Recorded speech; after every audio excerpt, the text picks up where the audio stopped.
What's up, people? I am a dude called Jay, and if you've been here for a minute, welcome back. If you're new, well, welcome.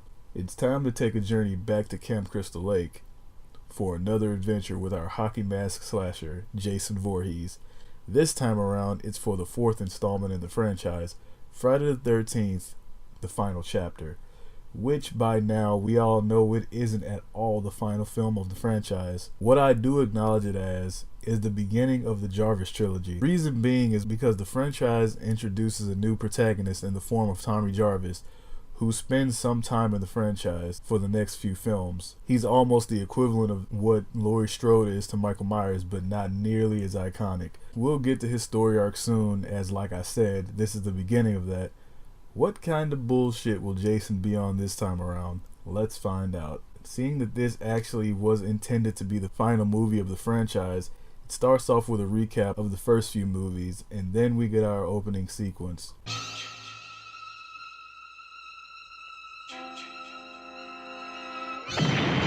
That cheesy ass SpongeBob explosion. After the titles, it picks right up where part 3 ended. Jason's big ass is laid out at the barn.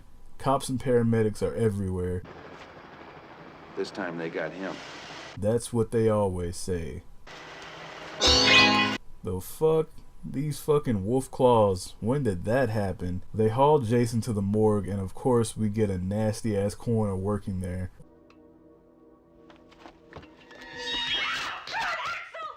Axel, you are the Super Bowl of self-abuse. Whoa, what? Was that an insult? I don't know. I'm getting very much Halloween 2 vibes here.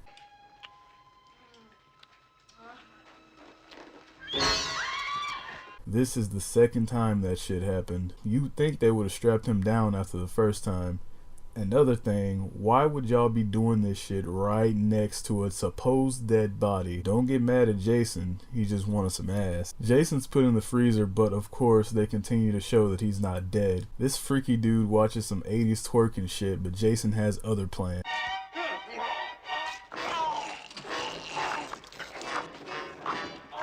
Already brutal as fuck, and we're only 15 minutes into the movie.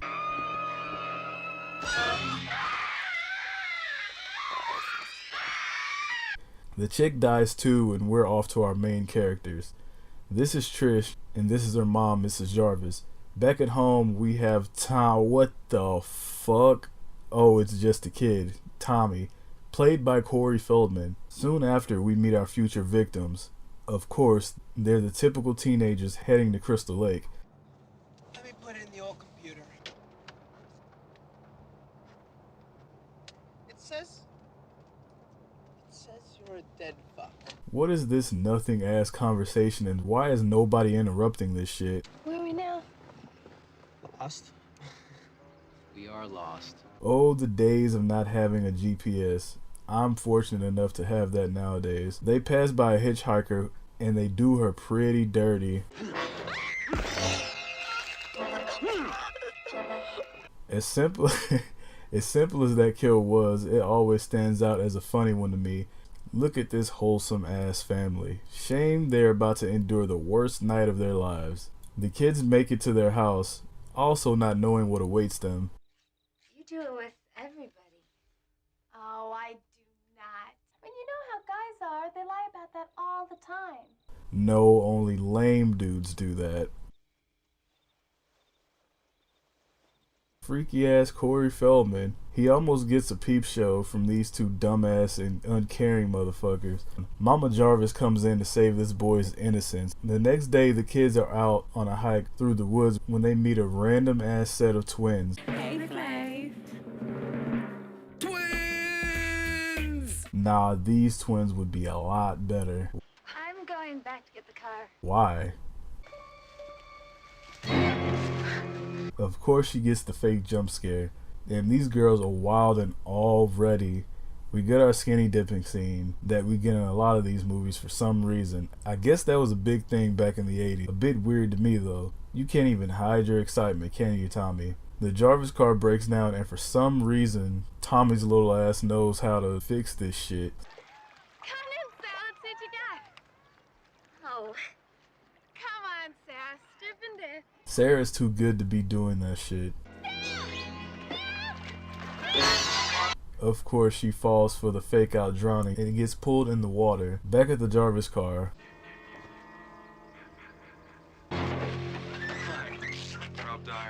where the fuck did you come from? So this random guy fixes the car, and Trish offers him a ride to wherever the hell he's going. Anybody up at the lake today? You can't be hunting for bear. How about kids? Are any kids, vacationers, people like that? That is a very strange and specific question. So she brought him back to their house? Y'all just didn't give a fuck, did you? And you just let a strange man go upstairs with your kid? Maybe y'all are a little too wholesome. So Tommy's room is a horror kid's dream with all the horror masks and props around. Apparently he made these, and if that's the case, someone needs to get him a job. Back with the victim group, they try to have a party, and fucking Crispin Glover gives the performance that many people know this movie for.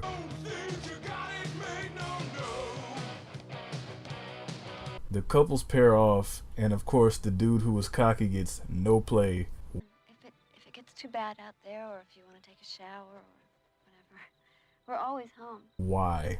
A little bit too friendly here, Trish. The party goes on until we get yet another skinny dipping scene. Y'all are just dirty. This is a hell no moment. Just looks creepy out there. When the hell did Jason get here? You held your breath the whole time? Soon after, Paul goes for his chick when...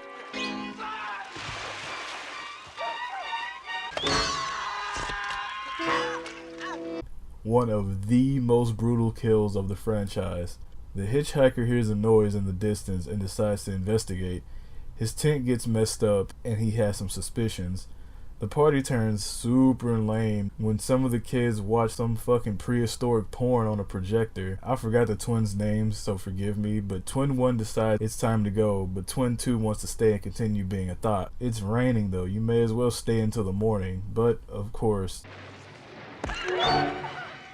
it wasn't a good idea. Mrs. Jarvis arrives at the house and no one's home. She then decides just to walk out in the rain with no hesitation or anything. And that's the end of Mrs. Jarvis. The kids arrive home a little bit too late and are now on high alert that they can't find their mom. Stay here in case she comes back. I'll go. Stay here and fix the light. Not the time to leave your little brother by himself.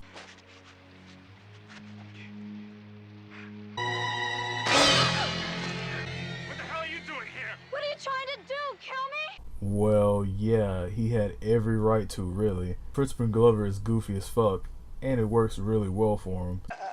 Check it out. Why don't you run this through your computer, teddy bear? You must be bored still watching this shit. At least Crispin Glover gets screwed in more than one way. Hey, Ted, where the hell's the corkscrew?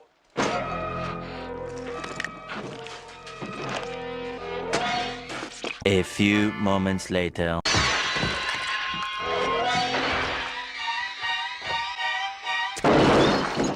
And just like that, Twin 2 is dead. What was Jason even standing on? Anyway, we find out the hitchhiker is there hunting for Jason. His sister was killed by Jason in the second film. Sarah, you could have been the final girl, but you messed up. Damn, about damn time. Dude was annoying as fuck.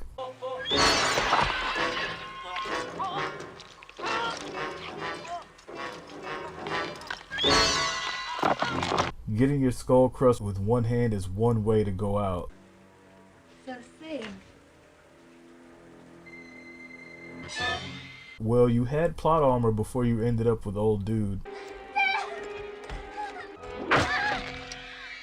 Now you have an axe in your stomach. Trish and the hitchhiker head back to the house and attempt to call the cops. Jason rips the phone box from its wires, and Trish decides to leave her brother alone again. At least leave the dog with him. They head over to the other house and head to the basement for some reason.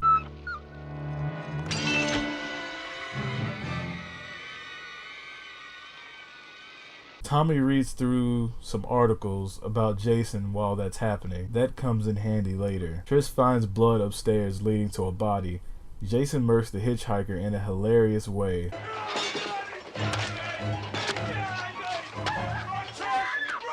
Run, bitch!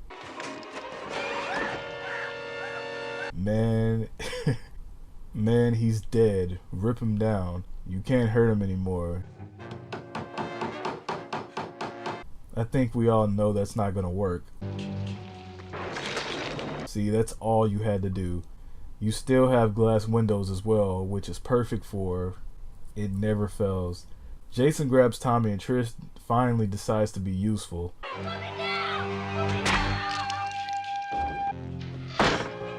What? Nah, that had to be a magnet, right?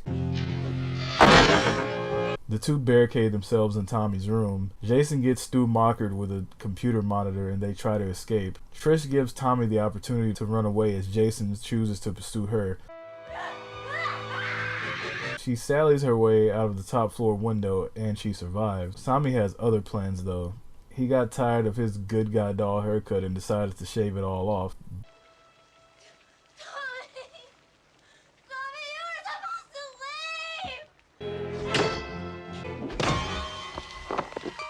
Damn, that's gnarly as fuck. Tommy shows back up. The fuck? Did he cut his shorts too? Is Jason just as dumb as he looks? You fell for the mind games in the second movie and now you see a kid who looks like you and you just, I don't know. Maybe this is different. Trish knocks Jason's mask off and damn. Oatmeal pie face ass, Freddy Krueger prototype face ass, you look like a boiling pot of chitlins on Thanksgiving face ass. Tommy grabs the machete and obliterates Jason's head.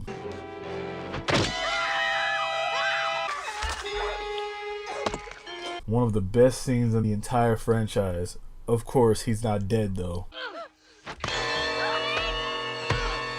He is now. At the hospital, Trish looks like absolute shit. Bald-headed Tommy shows up to reunite with his sister.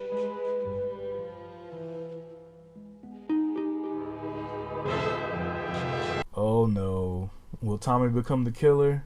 Well, who knows, because this is the final chapter, right? Friday the 13th, the final chapter, is a solid film in the franchise. A lot of people place it at the top of their list, but I think it's just okay. I've never been a huge fan of the movie, but my appreciation for it has grew. Yeah, it's like the others before it, with disposable teens getting killed by Jason, but the kills were definitely a step up.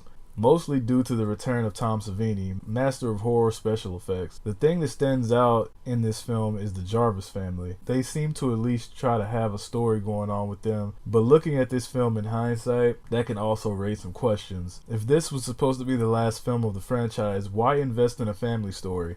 Not only that, it ended in sequel bait. Jason was dead for sure, right? It seems like they wanted more films. It was Paramount's call due to them not wanting to be known for being associated with the film. But of course, money talks. Again though, it is a high mark for the franchise, and to me, the fun continues from here on out. Thanks for watching. I hope you enjoyed the video, and if you did, please like, comment, and subscribe for future content. Take care, y'all.